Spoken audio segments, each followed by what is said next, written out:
All right, what's going on, guys? We're on another podcast, season 1, episode 3, with UFC fighter Jared Vanderaa. Say hello to the stream or the podcast. What- How are you? How's everyone? All right, so we're gonna get started.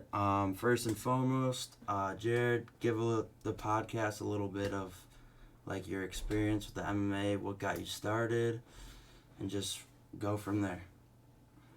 Well, quick little note. I currently fight for the UFC. I've been fighting for close to 12 years now. I got into fighting just because of like transitioning from wrestling into mm, just something else.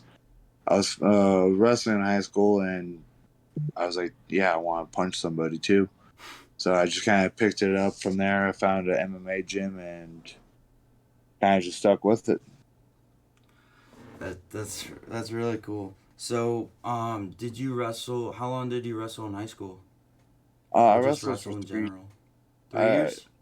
yeah, 3 years. My freshman year, I broke my hand, like Okay. literally the week of like the start of wrestling.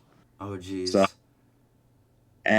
so I didn't wrestle for that season, and then I was playing football, and I did not like the coach, and so one day I basically told the coach "fuck off," and I was late to school, and the wrestling coach happened to be the officer. So I was like, "Oh shit, I'm in trouble."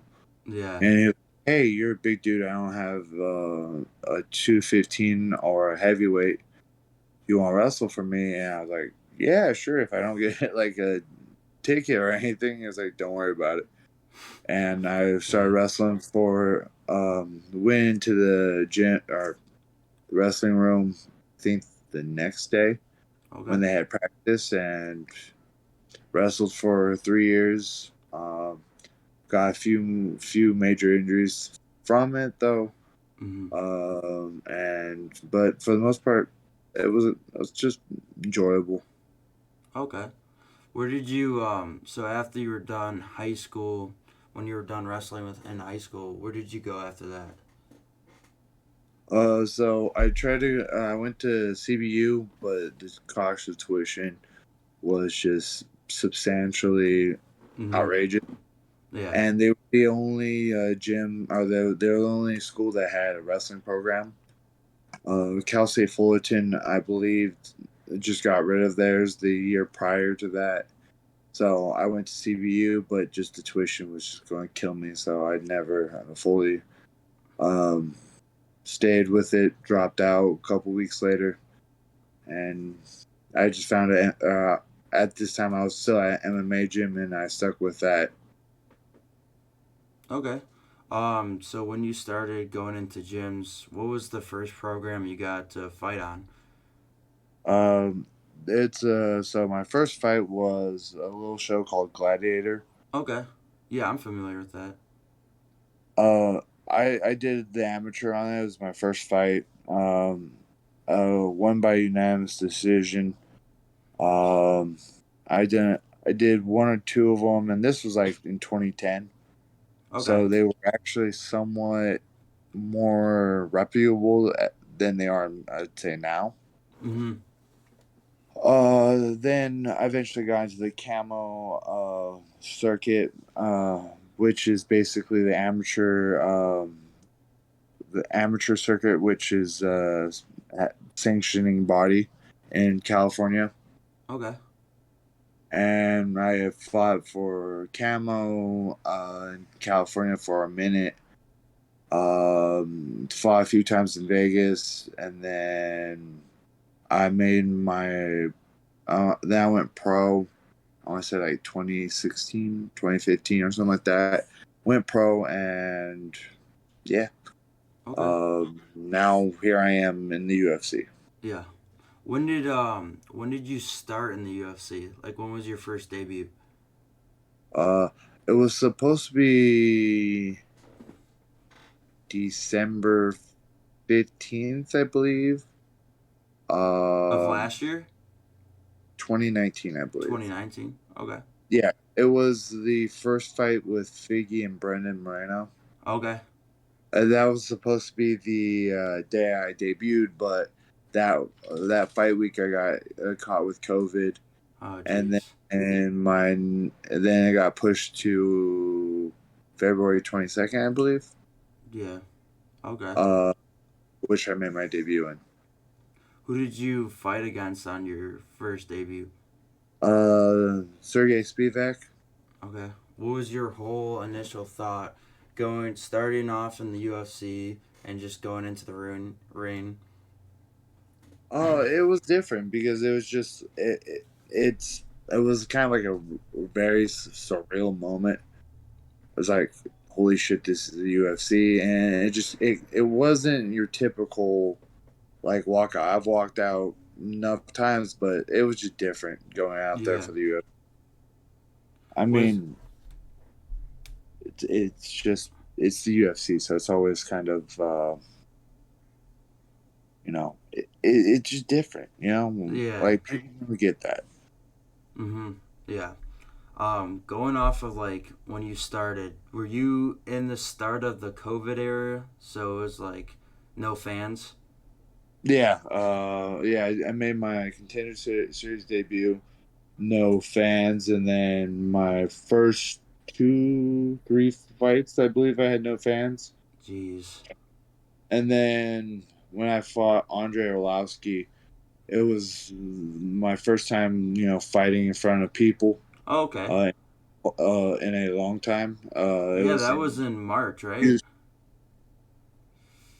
March or February. Yeah, yeah. Because I'm Something I like I saw that fight, so I knew that was like sometime last year. yeah.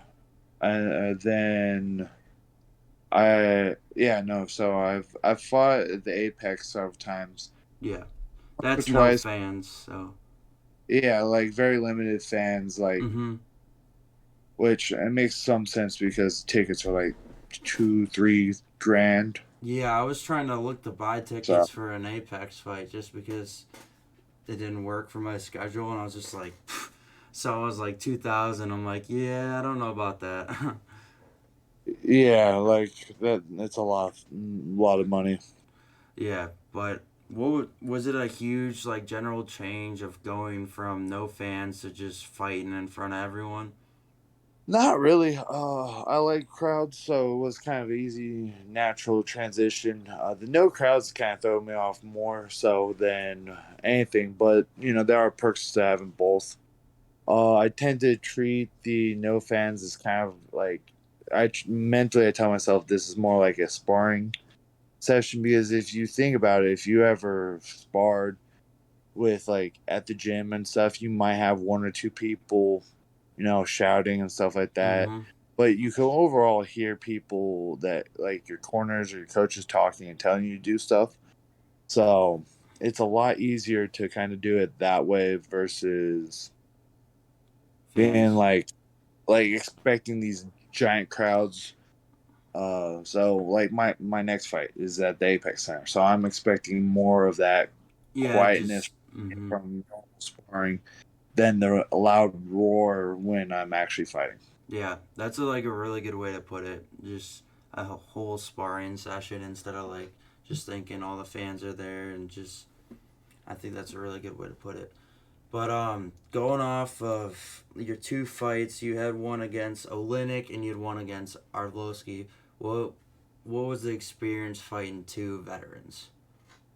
Um, just like Orlowski was one of the ones that was just kind of a fight that I've always wanted to have, and trying to get off on striking a little bit sooner was the only hardest part because I'm not used to a guy that like hits and goes. Like he had a Yeah, very good he's gone very he's one of the few people that's actually gotten I think better with age. Like a lot of fighters like at a certain age just be like, this is my way or the highway. It never works. And then I think with Orlowski, it was kind of him doing that and then turned around and he did, he's found himself a new style that's been working for him very well.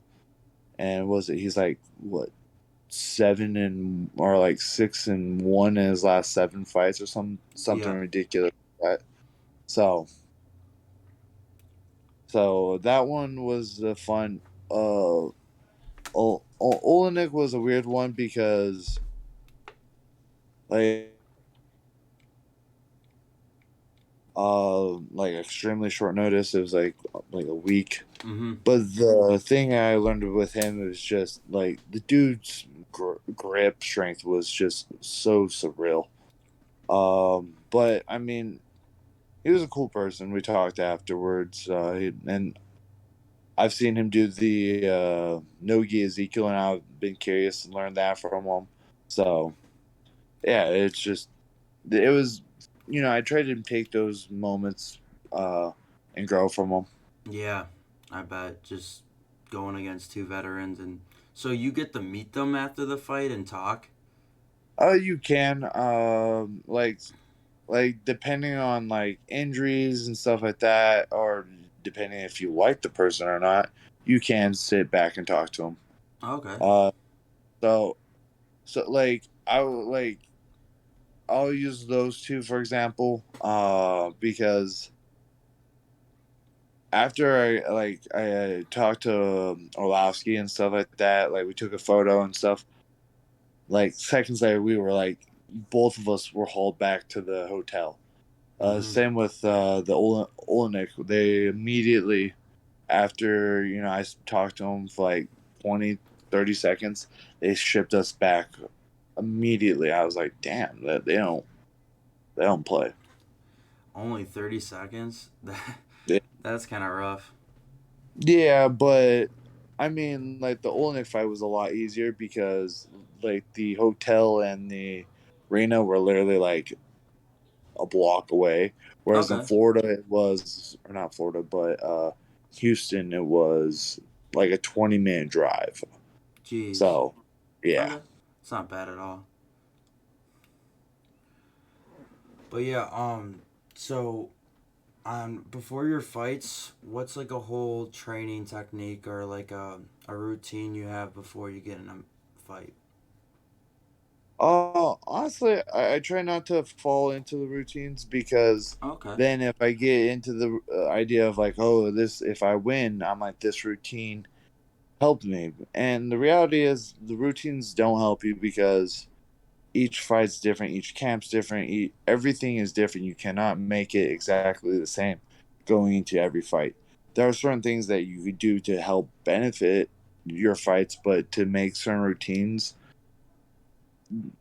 it doesn't necessarily work Yeah. because like it would be something as simple as like a simple ritual of like, oh, I have to do this on fight morning, and then let's say it's worked for you 10 times, and then you get that one time where it didn't work and you're like, oh, I can't do it anymore, it's cursed, and like you start falling into these other habits of like, oh, if I do this it's bad, if I do that now it's bad, versus it's like, you know what, like, okay, it didn't work out this time, it could work out this next time, it might not. And so I stopped worrying about these routines like that, or like little rituals going into fights. Yeah. That's a I never really thought about it. It's just like, yeah, when you have camps, it's all different types of stuff. It's not really the same exact thing. So it's like you would have to have either different routines or you just don't do them. Yeah, like, and plus I have to kind of come up with something new because I'm at different training camp. Yep. Right now I'm at King's MMA, and I'm actually watching Vittori fight right now at the same time.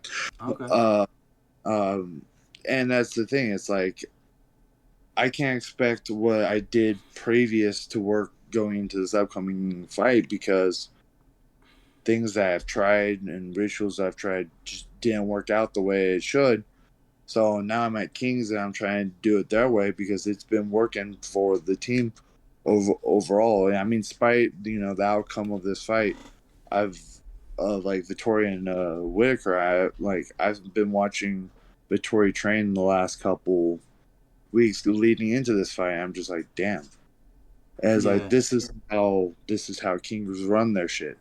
Mhm. And I'm like I said, if like Victoria's one of those dudes that he's been training hard, and Yeah. I'm just like, all right, I'm like, this is gonna go somewhere.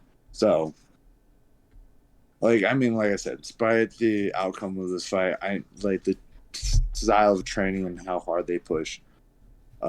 It is reason why Kings is kind of famous. Yeah. Okay. Where does the camp? Where's it at? It's in Huntington Beach. So drive wise, with no traffic, it's about an hour and 20, hour and 30. With traffic, I could look anywhere from 2 to almost 3 hours. That's in Cali, right? Yeah. Yeah, that's gonna. That'd probably be mostly traffic, to be honest. Yeah, for the most part, it is. It's some dumb stuff too. Yeah. Yeah.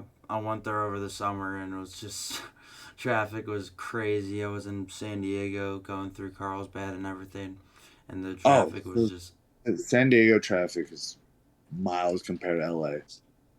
I would drive in San Diego 10 times over LA traffic. really. Oh jeez. Yes. How long Uh, have you go? what was it? I could go through like middle of the day to San Diego. I could go from Santee to Chula Vista to Oceanside Yeah. at certain the day. Usually 9 out of 10 times, no traffic. Go to LA, no matter what time of day it is, I've ran into traffic. Really? And Even at like yeah, AM times? I had one fight, and it took me almost 3 hours to get home because of a traffic accident at like Jeez. 1 a.m. My gosh. Yeah, Yeah. yeah. And then like I had one of my students fight in Simi Valley, and we hit traffic at fucking like 2 a.m. Like Damn. sometimes it's just so fucking dumb. Mhm. Like I hit traffic at like 8 p.m. heading to LA. I'm just like, what like? Why is there traffic here? Yeah. So dumb. The only bad traffic around here is Chicago, and that's not even comparison. It's like if it's at least 8 or 9, it's not as bad. Yeah. I mean, like we all have that normal traffic rush hour, Mhm. like when I lived in Vegas, the 15 and the 215 packed between like 7 to 9. But you can still kind of get around if you need to. LA area, you're in for the long haul. You're like, all right, time to sit down, relax, and wait. Yeah. Luckily, I didn't get out to that point. I was only in around that area of San Diego, but I've actually I've actually always wanted to go back out just because I mean, I think it's a lovely area to be honest. Because Oh, when I went out, we were on vacation. We went to a wedding, and the setting was just like so nice. And we were right by the ocean and all the just cliffs and everything. It's just really cool. oh yeah, no. San Diego is awesome. It's definitely one of my favorite cities. Hmm. Uh, I prefer San Diego County over LA County. Yeah, Uh, Basically, like Orange, San Diego County, hell, San Bernardino County, and Riverside County are a million times better than LA. yeah. I don't like the city Just of LA. because, yeah, a lot less busy and calmer, probably. Yeah, well, I wouldn't say calmer. It's just once you start getting closer to the ocean, closer to LA, it's just traffic. It's Hmm. people, and you're just like, what the fuck? Yeah. Type of like with people in LA, whereas in San Diego, Orange County, they're a little bit more like you'll get the people that are going to LA, and you're like, fucking, I could tell. Then you get people that are more local. They're a little bit more just we know where we're going. It's not nothing crazy and stuff like that, and it's pretty simple. Driving through Orange County area, so Yeah. All right. So is that all? Would you think we should go on to another topic or anything else you want to add or anything? I mean,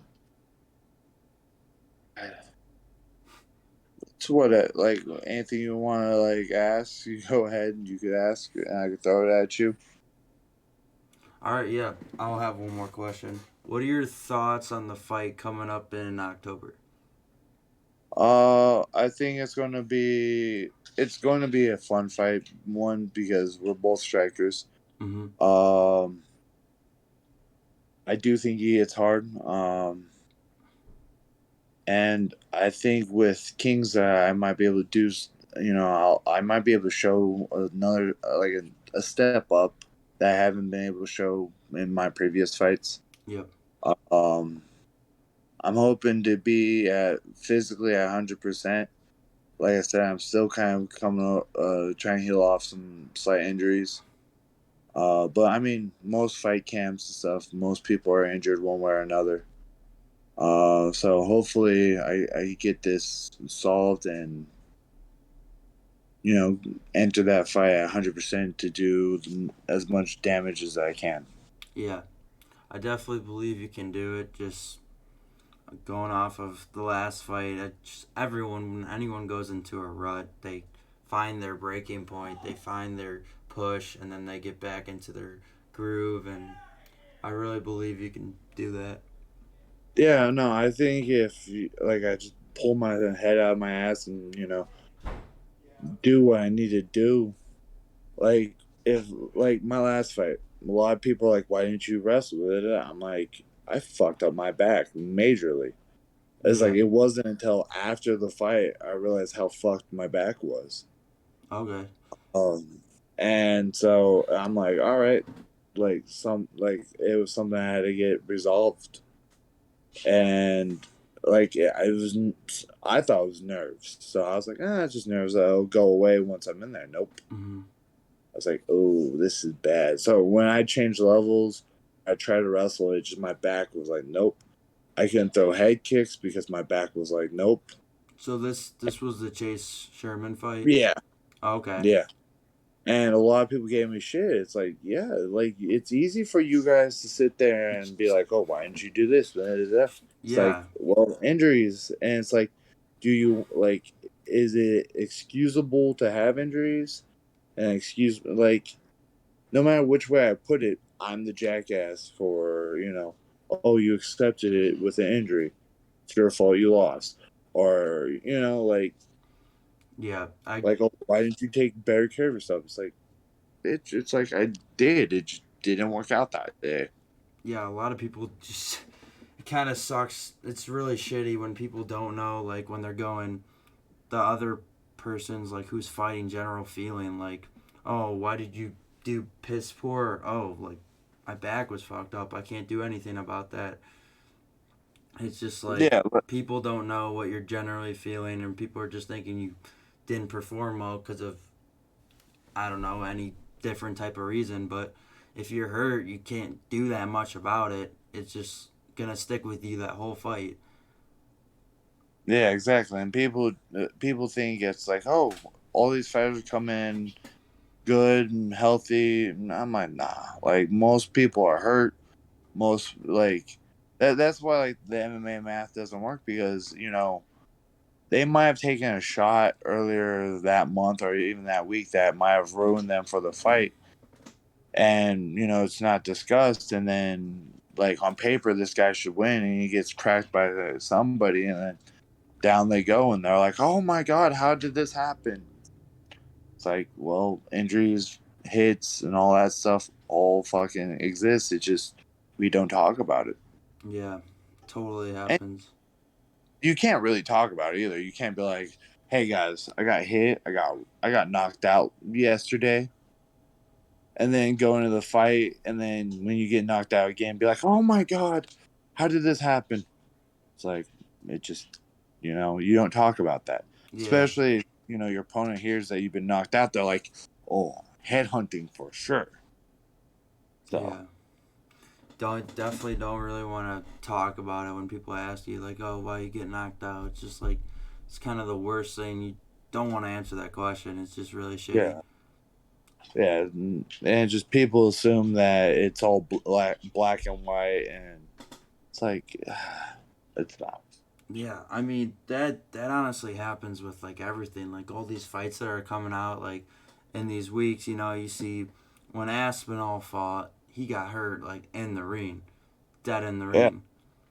And yeah, and it could have been something during camp. of camp, like he didn't do anything major, but he might have twisted it or something, and so making it a little bit more loose so that when he landed, it finished the job. Um, and then like you get someone like Strickland who split his finger open, getting ready for a cannoneer fight, and it sounds stupid, but if you can't close your fist, you're poking everyone with your eye. It's illegal, and it sucks. Yeah, that was the fight he had against Pereira, right? Or was that a No, different? no, no. He actually injured it like this week. Oh, really? His fight with Jared Cannonier. Oh, Yeah. he's having one? Oh yeah. Yeah. No, he just had surgery this week. Okay. All right. Yeah. Yeah. So we're gonna. Yeah, that's all for me on that topic. If you want to go into UFC, other fights, something like that, I'm down for that too. Just before we wrap up, um, what are your whole thoughts on not this week, the week before? What did you think about? Did you watch the Uzman versus Edwards fight? I watched a little bit of it. Watched that knockout. I think I watched a big portion of the undercard. Okay. I've watched most of the card that's happening today. Like I said, I'm watching the Vittori fight right now. Mhm. Um, don't necessarily remember the Usman card because a lot of shit's happened in the last 2 weeks for me. Yeah. So just kind of blurred. Mhm. Um, Uzman had that fight. oh yeah, that I do agree. I like that. I wouldn't say it was a lucky head kick. I mean, Usman dropped his hands as he Yeah, dipped, it wasn't and that lucky. It was a good placement of a kick and just got yeah. him. Now, do I think uh but I mean, I think Usman needs to recover from being knocked out. Give him about 6, 7 months, Yeah. and I would also like to see Leon fight someone else like Masvidal or something, Mhm. just to mix He it up a wants little to bit. fight. Oh yeah, and that's why. Masvidal wants to fight. Yeah, but I think he has to earn a little bit more. I mean, Mhm. like I think Colby is the one coming off of a win, so I mean, give it to Colby. Yeah, If Covington. not, give it to someone else that wants it. I don't mind seeing like hell, even Dustin Poirier jumping up to 170 and fighting for the title. Yeah. Yeah, that'd probably be good. Um, what are your thoughts on the fight tonight against Gane versus Tuivasa? I think Gon is just gonna outmove Tai Tuivasa Mhm. and win. Uh, like we saw how hard Francis struggled to get those power shots off of Gon. Um, Yeah, because of his quickness. yeah. Now, if Tai can maybe clinch up with him, who knows? Yeah. But I see Gon winning maybe by either a decision or Knockout. TKO in the later rounds. Yeah, that's what I'm thinking too. Just because I think one, Gon's also got the kicks, and two, he's quick, and I know that's something Tuivasa lacks because he gets easily tired in the ring. Yeah, his last couple fights, he's looking a lot better. I don't Yeah. think he has to worry about Gon really trying to wrestle him though, which Mhm. I think that's one thing Gon's going to have. Jiu-jitsu wise, Gon wins, but I don't think Ty has to worry about the wrestling. Yeah.